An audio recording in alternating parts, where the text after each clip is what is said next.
Of the population are civil servants. Housing is not just the only challenge. Affordability is a major worry. Challenges in the house. So, I came from all the way from Delta State, Asaba. I come to work every day and go back. Some people come from Enugu. Some people here like Newe, Obuaro and so forth.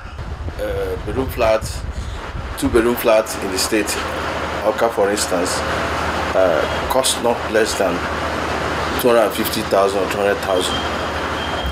So now you can imagine how a civil servant who is paid the peanut in the name of salary can now afford, such high cost of rentage. The Anambra state government is hoping to ease the problem by embarking on a housing project.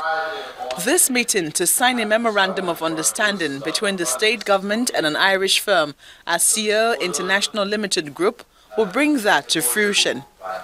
The ABC project is a housing development project totaling about 10,000 housing units that will be developed in 5 tranches of 2,000 units each, starting with the Oka Capital Development Territory and eventually extending to other parts of the state. Already, about 200 hectares of land have been earmarked by the state government in different areas, and the project is expected to commence within 6 months. Governor Willie Obiano assures his people of his total commitment to the realization of the project. All this will go a long way to ameliorating the challenges we have with respect to housing, and specifically for the civil servants and all the staff that are working in Anambra State. Now that we have provided security, many people that are living in Enugu or Asaba will begin to come to live here because of these schemes that we are getting on. And urge the contractors to quickly mobilize the sites and get going. The state government had earlier signed 2 MOUs with 2 firms for the construction of 10,000 housing units each, and with the present partnership with the Irish firm for an additional 10,000 housing units, the stage is set for meaningful development in the state.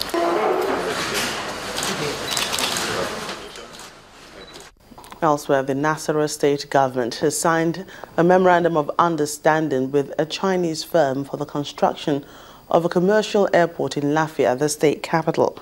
Performing the ceremony at the Government House, Governor Tanko Almakura says the airport, when constructed, will serve both as commercial and cargo service to the north-central states. Mr. Almakura believes that Nasarawa state must take advantage of its proximity to the Federal Capital Territory by providing alternative airport service to the Nnamdi Azikiwe International Airport in Abuja, the country's capital. Governor Almakura also presented the check of 4.3 billion naira bailout fund accessed from the Central Bank of Nigeria to the 13 local government areas in the state as salary areas. Has, conveyed the sort of confidence His Excellency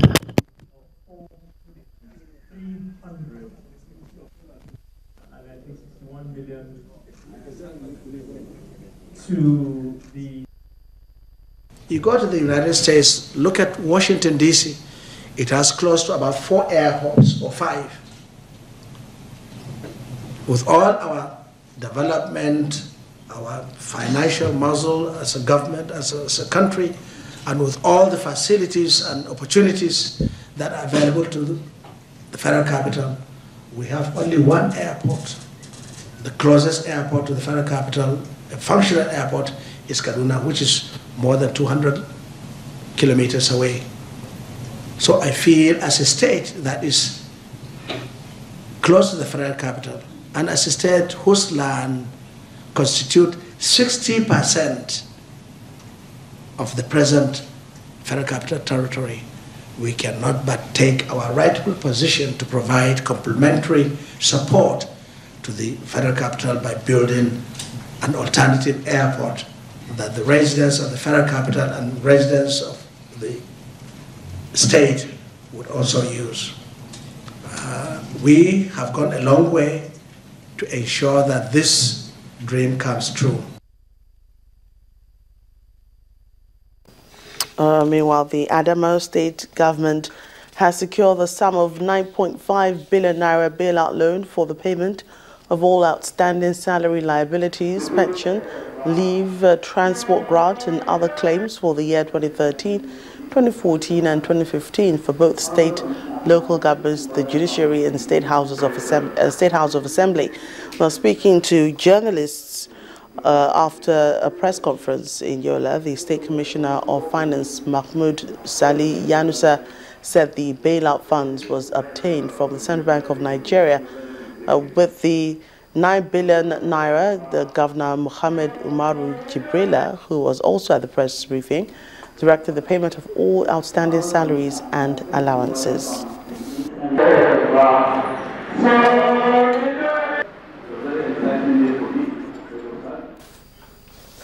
Now to other news. The Edo Police Command has paraded 72 suspects, including an 80-year-old woman arrested for various crimes, including kidnapping, cultism and armed robbery at the force headquarters in Benin City, the Edo State capital. While briefing journalists, the Edo State Commissioner of Police, Chris Ezike, revealed that the exercise is a result of special operations carried out by men of his command in the last 6 weeks. He says armed robbery, kidnapping and cultism are some of the major security challenges facing the state. This is a parade by the Edo State Police Command at the force headquarters in Benin City, the Edo State capital.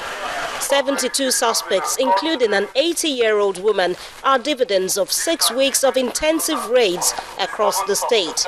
We've arrested armed robbery suspects, kidnapping suspects, we've rescued victims of kidnap, and we've also arrested suspected cultists.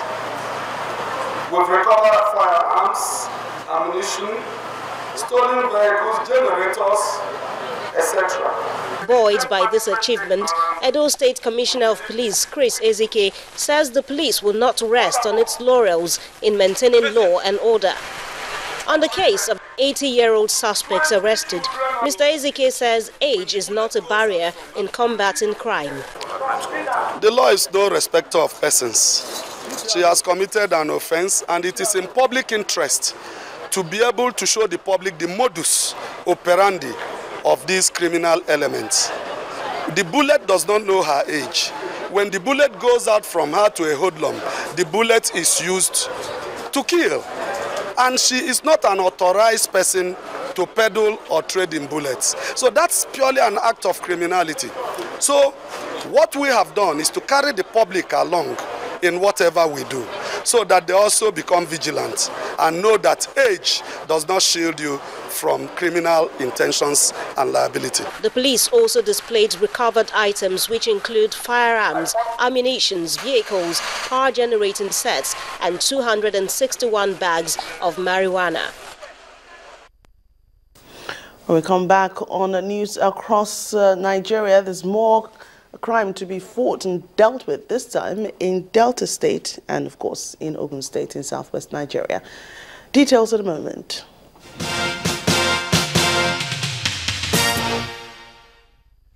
Meet the men and women that make decisions that shape our world. The intrigues and politics that play out when participants come to the negotiating table. Some bring joy and some bring tears, especially when the unforeseen comes into play. And sometimes everything just falls apart and the drum bells of war resound. All these stories and more, some heart-wrenching and some heartwarming, on The World Today.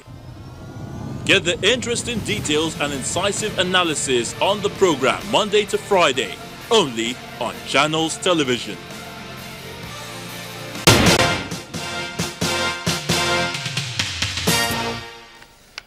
Welcome back. The Delta State Police Command has lined up some suspects accused of crimes ranging from armed robbery to child kidnapping. The police commissioner believes this is a breakthrough in his command, as some die-hard armed robbers have been gunned down. It's a different scenario in Ogun State. However, as an assistant superintendent of police is being accused of assaulting a 25-year-old student of the Moshood Abiola Polytechnic.